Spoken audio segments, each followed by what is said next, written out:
समाज टीव्हीच्या माध्यमातून हा जो प्रबोधनाचा कार्यक्रम आयोजित केलेला आहे.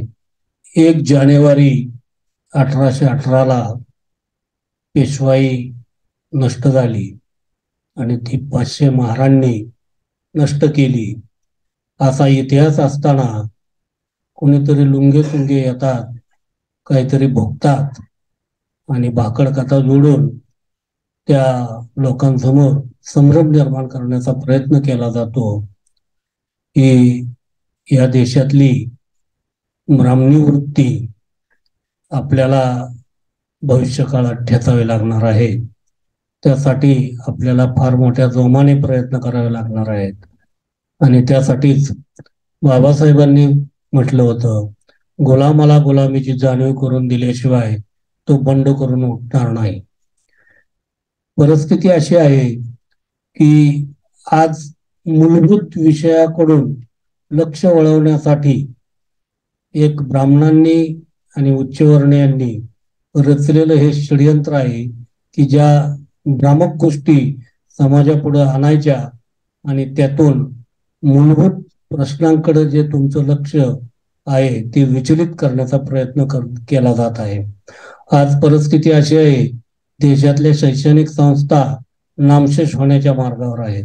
याचा मुख्य उद्देश असा आहे की बहुजनांच्या मुलांना शिक्षण मिळू नये आणि बहुजन पुन्हा 16व्या-17व्या शतकाप्रमाणे अंधारात जावा, ही यामागची खरी टेंडन्सी असताना आपण मात्र काही ठराविक गोष्टींकडेच लक्ष देतो आणि त्यामुळं आपलं नुकसान होत आहे. बाबासाहेबांनी असं सुद्धा म्हटलं होतं की आप मुझे मूर्तियों में ढूंढ रहे हो लेकिन मैं किताबों में मिलूंगा. आपल्याला गरज आहे ती वाचण्याची आणि वाचाल तर वाचालच, हे नक्कीच या ठिकाणी उद्घुत करावं असं वाटतं. मला या ठिकाणी एक प्रसंग असा विदित करावा असा वाटतो की बाबासाहेब आंबेडकरांना जगाने स्वीकारलं. बाबासाहेब आंबेडकरांना सिम्बॉल ऑफ नॉलेज ही पदवी प्रदान करण्यात आली. अमेरिकेतल्या कोलंबो सारख्या युनिव्हर्सिटीने बाबासाहेब आंबेडकरांचा अर्धपुतळा विद्यालयाच्या प्रांगणात लावला, युनिव्हर्सिटीच्या प्रांगणात लावला. असं असताना सुद्धा आपण बाबासाहेबांचे अनुयायी म्हणून खरंच कुठंतरी कमी पडत आहोत का? मला या ठिकाणी एक प्रसंग उद्धृत करावा असा वाटतो. तो म्हणजे असा, कार्ल मार्क्स यांचं निधन झालं त्यावेळेला त्यांचे फक्त 14 अनुयायी त्यांच्या अंतिमविधीसाठी उपस्थित होते. पण दुर्दैवाने सांगावं असं वाटतं की त्या 14 अनुयायांनी कार्ल मार्क्स जगात पोहोचवला. बाबासाहेब स्वतःच जगात पोहोचले होते, आपल्याला त्यांना पोहोचवण्याची गरजही नाही. पण बाबासाहेबांनी सांगितलेल्या विचारानुसार आपण जर शिका, संघटित व्हा, संघर्ष करा या गोष्टीवर लक्ष केंद्रित केलं असतं तर आपली प्रगती नक्कीच झाली असती. आणि या ठिकाणी मला खेदाने सांगावं असं वाटतं की बाबासाहेब आंबेडकरांच्या महापरिनिर्वाण दिनाच्या वेळेला अंत्यविधीला लाखो लोक उपस्थित असताना सुद्धा आज आंबेडकरी समाजाची काही लोक चेष्टा करतात, काही लोक द्वेषाने त्यांच्याकडे पाहिलं जातं.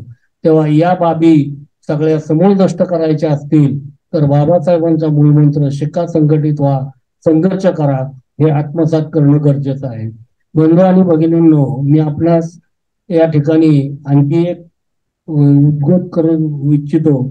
आपण जे लोकप्रतिनिधी निवडून देतो ते लोकप्रतिनिधी आपल्या मताच्या आधारावर विधानसभा, संसद या ठिकाणी जातात, पण त्या ठिकाणी ते आपल्या प्रश्नावर, सामाजिक प्रश्नावर कुठल्याही प्रकारे आवाज उठवत नाही. तर त्यांच्या पक्षाने जो अजेंडा ठरवून दिलेला असतो त्यानुसार त्यांचा त्या ठिकाणी कार्यक्रम चालतो. तेव्हा यापुढं निवडणुकीच्या वेळेला आपण पूर्णपणे जागृत राहिलो पाहिजे. जसं बाबासाहेब आंबेडकरांनी त्यावेळेला कृपलानी यांना सांगितलं होतं की ज्या दिवशी माझा समाज जागृत होईल त्या दिवशी या देशात तुमच्यासारखे, तुमच्या इतके भिकारी कोणीच नसतील. तेव्हा बाबासाहेब आंबेडकरांचं वक्तव्य आपल्याला खरं ठरवावं लागणार आहे. आज या ठिकाणी समाज टीव्हीने हा जो कार्यक्रम आयोजित केला त्याबद्दल मी त्यांना धन्यवाद देतो आणि थांबतो. जय भीम, जय बुद्ध, जय भारत. आपल्या समाज टीव्हीला सबस्क्राईब करा आणि बेल आयकॉन दाबा.